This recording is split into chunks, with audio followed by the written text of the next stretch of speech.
Assalamualaikum warahmatullahi wabarakatuh. Selamat pagi siswa-siswi kelas 5. Hari ini kita akan membahas tema 1 subtema 2 pembelajaran 6 dengan muatan pelajaran Bahasa Indonesia, SBDP, dan IPA. Tapi sebelumnya, mari kita baca tujuan pembelajaran kita hari ini. Tujuan pembelajaran 1. Dengan mengamati gambar, siswa dapat menyebutkan macam-macam gerak otot dengan percaya diri.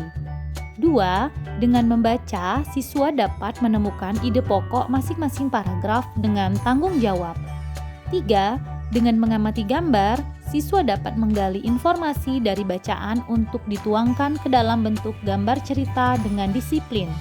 Yang keempat, dengan menggambar, siswa dapat menyebutkan organ gerak manusia dengan peduli.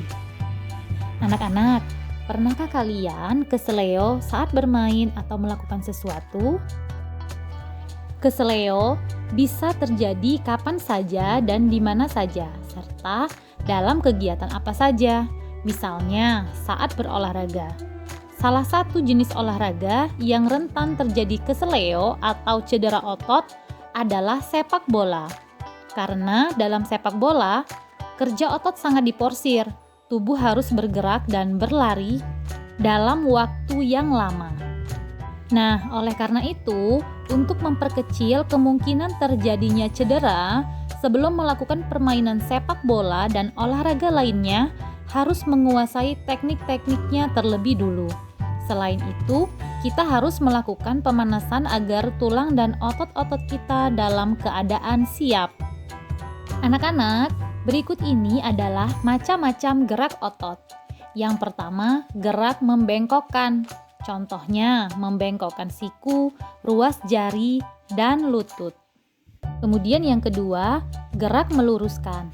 Contohnya, meluruskan siku, ruas jari, dan lutut. Lalu yang ketiga, gerak mendekatkan. Contohnya, gerak yang mendekatkan tungkai dengan sumbu tubuh. Yang keempat, gerak menjauhkan. Contohnya, gerak tungkai yang menjauhkan dengan sumbu tubuh. Lalu yang kelima, gerak memutar. Contohnya, gerak yang memutar lengan sehingga tangan menengadah. Yang keenam adalah gerak menekan ke bawah atau menurunkan. Contohnya, gerak mengentakkan kaki dan menekan benda dengan tangan. Anak-anak, kemudian yang berikutnya adalah cara menjaga dan merawat otot manusia. Yang pertama, menghindari gerakan yang membebani kerja otot secara berlebihan. Nah, anak-anak, agar terhindar dari gangguan atau cedera pada otot, maka kita harus menghindari kegiatan atau gerakan yang dipaksakan, gerakan tiba-tiba, dan gerakan-gerakan yang terlalu membebani kerja otot. Kemudian yang kedua adalah melakukan peregangan. Lakukanlah beberapa gerakan peregangan sebelum dan sesudah melakukan aktivitas tertentu yang memanfaatkan kerja otot. Dalam jangka waktu yang lama, seperti saat melakukan olahraga, berjalan jauh, dan berlari. Yang ketiga, melakukan latihan rutin.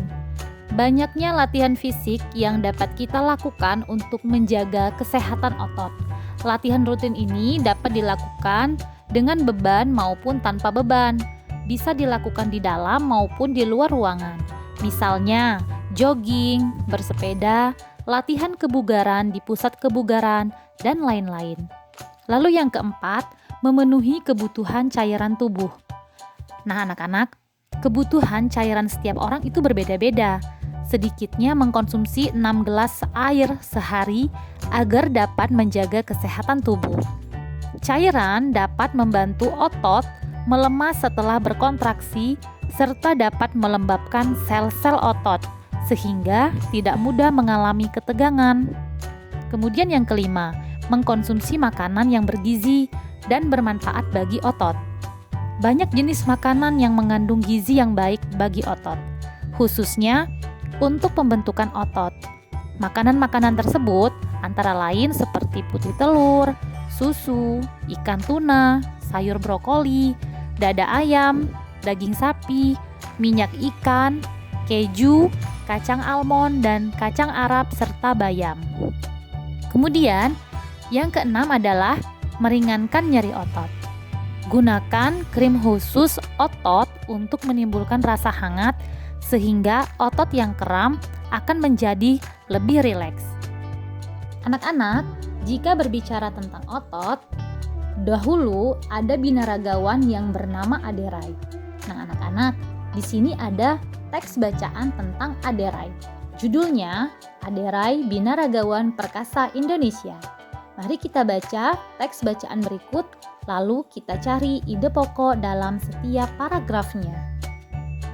Aderai adalah sosok pria perkasa yang sangat terkenal di Indonesia, bahkan di dunia. Sebagai binaragawan Indonesia, banyak sudah prestasi yang diraihnya, baik di tingkat nasional maupun internasional. Saat ini Aderai telah pensiun sebagai atlet binaraga. Meskipun demikian, ia tetap aktif menjadi pembina dan membuka tempat kebugaran di beberapa daerah di Indonesia. Nah, ide pokok pada paragraf ini adalah Aderai adalah sosok pria perkasa yang sangat terkenal di Indonesia, bahkan di dunia. Pada waktu kecil, Aderai hanya seorang anak kecil yang memiliki tubuh kurus, bahkan bisa dibilang sangat kurus. Pada umur 10 tahun, Aderai hanya memiliki berat badan 25 kg.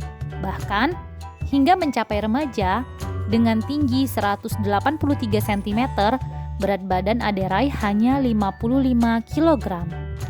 Ide pokok pada paragraf kedua adalah, pada waktu kecil, Aderai hanya seorang anak kecil yang memiliki tubuh kurus, bahkan bisa dibilang sangat kurus.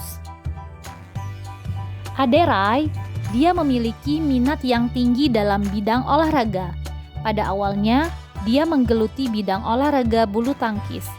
Namun, Aderai tidak begitu lama menggeluti bulu tangkis, sehingga pada akhirnya dia lebih memilih untuk menjadi seorang atlet binaraga.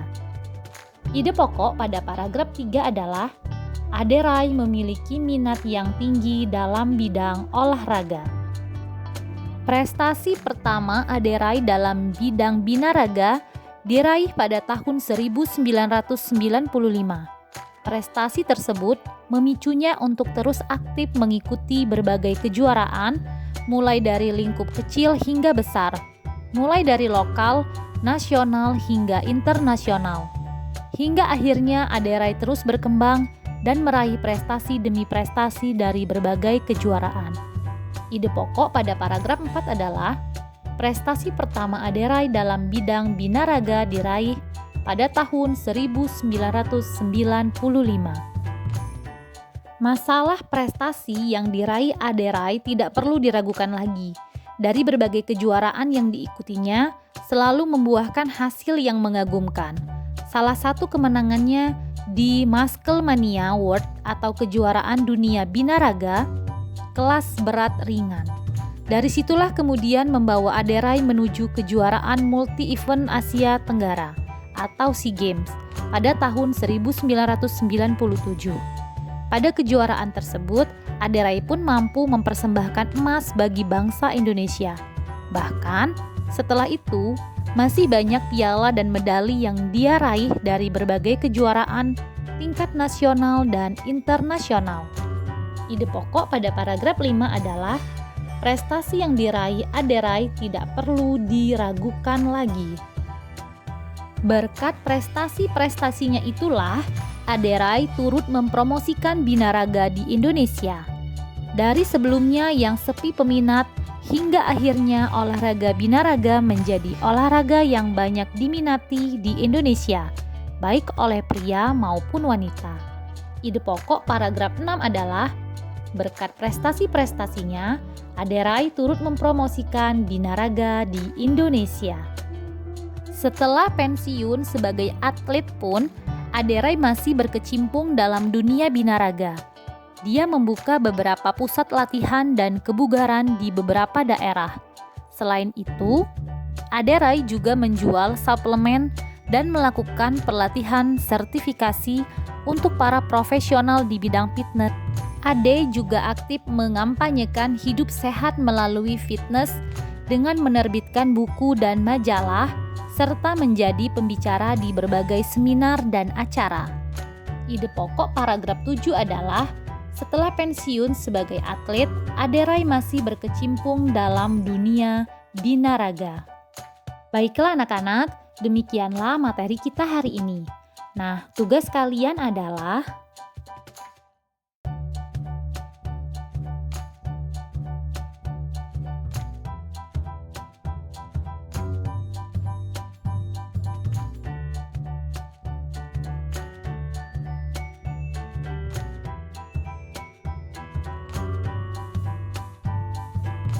Nah, anak-anak, demikianlah materi kita untuk tema 1 subtema 2 pembelajaran 6 hari ini.